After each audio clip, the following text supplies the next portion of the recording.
Hello दोस्तों, चलिए आज हम लोग क्लास 10 सब्जेक्ट भूगोल का हम लोग आज 10 यानी पहला अध्याय का यानी भारत का संसाधन एवं उपयोग का 10 ऑब्जेक्टिव वीवीआई देखेंगे। आज हम लोग देखिए इसमें से जो भी ये एग्जाम 2026 में देने वाले हैं जो भी विद्यार्थीगण, वो सब क्या होगा, इसी में से लगभग 10 ऑब्जेक्टिव जो 15 कितना है, इसमें से 15 ऑब्जेक्टिव आपका वीवीआई हम पहला अध्याय का बता रहे हैं, संसाधन एवं उपयोग का। तो चलिए अब क्वेश्चन नंबर 1 से हम लोग शुरुआत करते हैं। पहला क्वेश्चन नंबर 1 है, देखिए पहला क्वेश्चन है कि पहला ऑब्जेक्टिव, सोपानी कृषि किस राज्य में प्रचलित है। सोपानी कृषि किस राज्य में प्रचलित है, तो आप लोग बताइएगा सोपानी कृषि किस राज्य में प्रचलित है। ऑप्शन नंबर ए है बिहार, ऑप्शन नंबर ए क्या है, बिहार। और दूसरा है उत्तराखंड, दूसरा ऑप्शन नंबर बी क्या है, उत्तराखंड। और ऑप्शन नंबर सी है हरियाणा, और ऑप्शन नंबर डी है पंजाब। आप लोग बताइए सोपानी कृषि किस राज्य में प्रचलित है। तो सोपानी कृषि, चलिए अगर आप लोग उम्मीद है कि सही जवाब दिए होंगे, और ये हो जाएगा सोपानी कृषि बिहार एक आनी मैदानी क्षेत्र, ये गलत है। आनी ऑप्शन नंबर क्या हो जाएगा, बी सही हो जाएगा। आनी सी और डी ये दोनों तीन का गलत हो जाएगा। और ये कौन हो जाएगा, सोपानी कृषि किस राज्य में प्रचलित है, तो उत्तराखंड में प्रचलित है। कहाँ पर प्रचलित है, उत्तराखंड में। चलिए अब क्वेश्चन नंबर हम लोग 2 के तरफ बढ़ते हैं। चलिए किसने कहा था संसाधन होते नहीं बनते। ये बहुत वीवीआई ऑब्जेक्टिव है, ये बहुत बार सब बार पूछा ही जाता है। ये देखिए संसाधन किसने कहा था संसाधन होते नहीं बनते हैं। तो ऑप्शन नंबर ए में है आप लोगों को, देखिए जिम्बरमैन। ऑप्शन नंबर बी है Mahatma Gandhi, option number C है संदीप पांडे, या डी में नन। बताइए आप लोग, संसाधन होते नहीं बनते किसका कथन था। तो आप लोग को अगर पढ़े होंगे थ्योरी तो आप लोग को पता होगा कि संसाधन होते नहीं बनते हैं, ये किसका कथन है। तो ऑप्शन नंबर इसका क्या हो जाएगा, ए सही हो जाएगा। क्या हो जाएगा, ए। यानी बी और सी क्या हो जाएगा, गलत हो जाएगा। यानी किसने कहा था संसाधन होते नहीं बनते, तो ये जिम्बरमैन का कथन था। किसका कथन था, जिम्बरमैन का। ये बहुत बार ये क्वेश्चन पूछा गया है, इसीलिए इस क्वेश्चन को आप लोग वीवीआई करके यानी रखिएगा, समझ में आता है ना। तो ये किसने कहा था संसाधन होते नहीं बनते, जिम्बरमैन का। चलिए अब क्वेश्चन नंबर हम लोग 3 की तरफ बढ़ते हैं। क्वेश्चन नंबर 3 है कि ज्वारीय एवं तरंग ऊर्जा उत्पादन हेतु भारत के अधिक अनुकूल परिस्थितियां कहां पाई जाती है। तो बताइए ज्वारीय एवं तरंग ऊर्जा उत्पादन हेतु भारत के अधिक अनुकूल परिस्थितियां कहां पाई जाती है, मन्नार की खाड़ी में, या खंबात की खाड़ी में, या गंगा नदी में, या कोसी नदी में। चलिए आप लोग बताइए, अगर थ्योरी पढ़े होंगे अच्छे से तो आप लोगों को ऑलरेडी पता होगा। तो इसका ऑप्शन नंबर हो जाएगा बी, यानी खंबात की खाड़ी में। ज्वारीय और तरंग ऊर्जा में सबसे अधिक उत्पादन क्या हो, कहां पर, खंबात की खाड़ी में। यानी ए गलत हो जाएगा, ए क्या है, गलत है। और बी सी क्या है, गलत है। डी क्या है, गलत। ऑप्शन नंबर क्या हो जाएगा, सही, बी हो जाएगा। क्या हो जाएगा, ऑप्शन नंबर बी सही हो जाएगा। चलिए अब क्वेश्चन नंबर हम लोग 4 की तरफ चलते हैं। क्वेश्चन नंबर 4 है कि कौन सा ऊर्जा स्रोत अनवीकरणीय है। तो आप लोग पढ़े होंगे अनवीकरणीय किसे कहते हैं, जिस संसाधन को पुनः क्या कर सकते हैं, तैयार नहीं कर सकते, उसी को अनवीकरणीय कहते हैं। आप लोग को पता होगा, और या तो जिन्हें बनने में लाखों वर्ष लग जाते हैं, ये तो ऑलरेडी आप लोग को पता होगा। बताइए अनवीकरणीय संसाधन या ऊर्जा स्रोत कौन सा होगा, जल, सौर ऊर्जा, या कोयला, या पवन। बताइए आप लोग कौन सा अनवीकरणीय संसाधन हो जाएगा। अनवीकरणीय संसाधन इसमें क्या हो जाएगा, तो ऊर्जा का स्रोत अनवीकरणीय हो जाएगा, इसमें कोयला हो जाएगा। क्या हो जाएगा, कोयला। यानी ए भी गलत है, बी भी गलत और डी भी गलत। तो कौन सा ऊर्जा स्रोत अनवीकरणीय है, तो कोयला हो जाएगा। क्या हो जाएगा, कोयला। अब चलिए क्वेश्चन नंबर हम लोग 5 की तरफ बढ़ते हैं। क्वेश्चन नंबर 5 है ज्वारीय ऊर्जा किस प्रकार का संसाधन है। ज्वारीय ऊर्जा किस प्रकार का संसाधन है, बताइए आप लोग।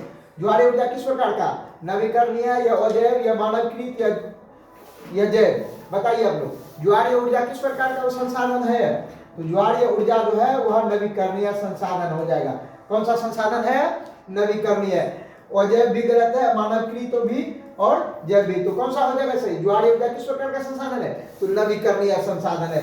चलिए क्वेश्चन नंबर 6 की तरफ। क्वेश्चन नंबर 6 है इनमें से किस प्राकृतिक संसाधन का भंडार सीमित है।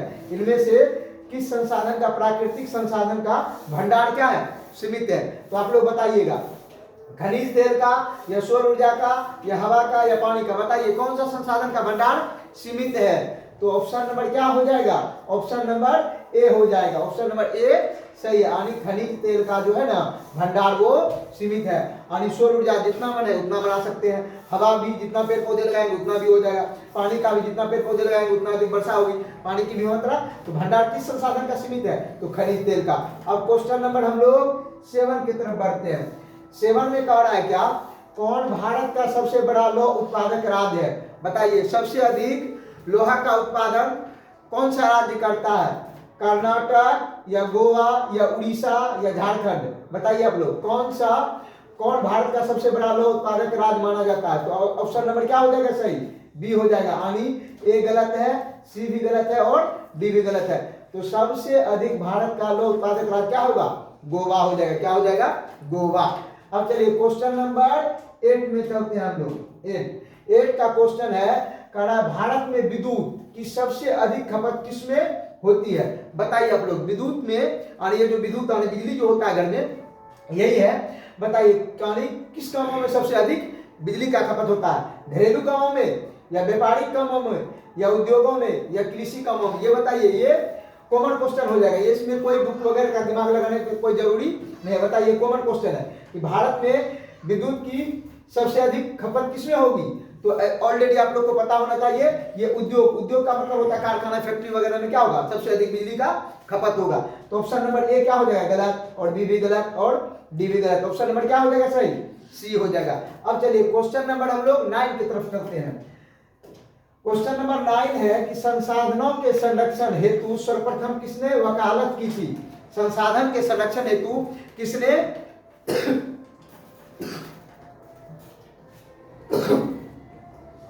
वकालत की थी? बताइए आप लोग, नेहरू जी ने या क्लब ऑफ रोम ने या संयुक्त राष्ट्र ने या संयुक्त राष्ट्र ने? बताइए आप लोग, क्या हो जाएगा ऑप्शन नंबर? ऑप्शन नंबर क्या हो जाएगा?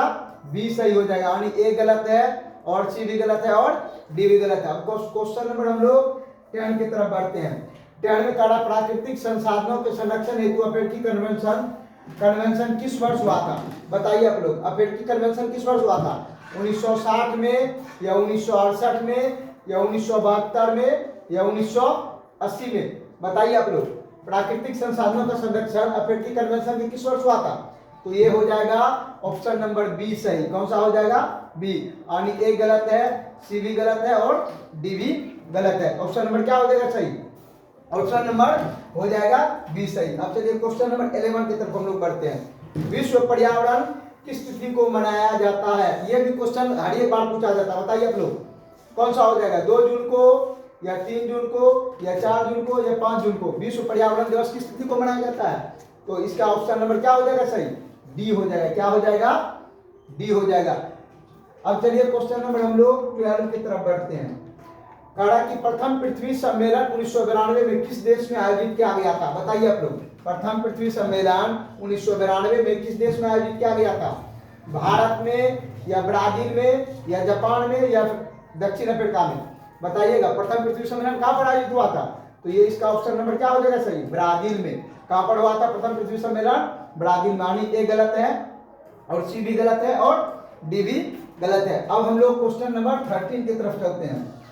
देखिए, भारत में कहा चारागाह के अंतर्गत कितनी भूमि है?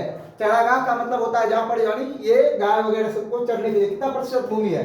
ये 4% है कि 12% या 16 या 20? बताइए आप लोग, भारत में चारागाह के अंतर्गत कितनी भूमि है? तो ऑप्शन नंबर इसका ए सही हो जाएगा। क्या हो जाएगा सही? ए।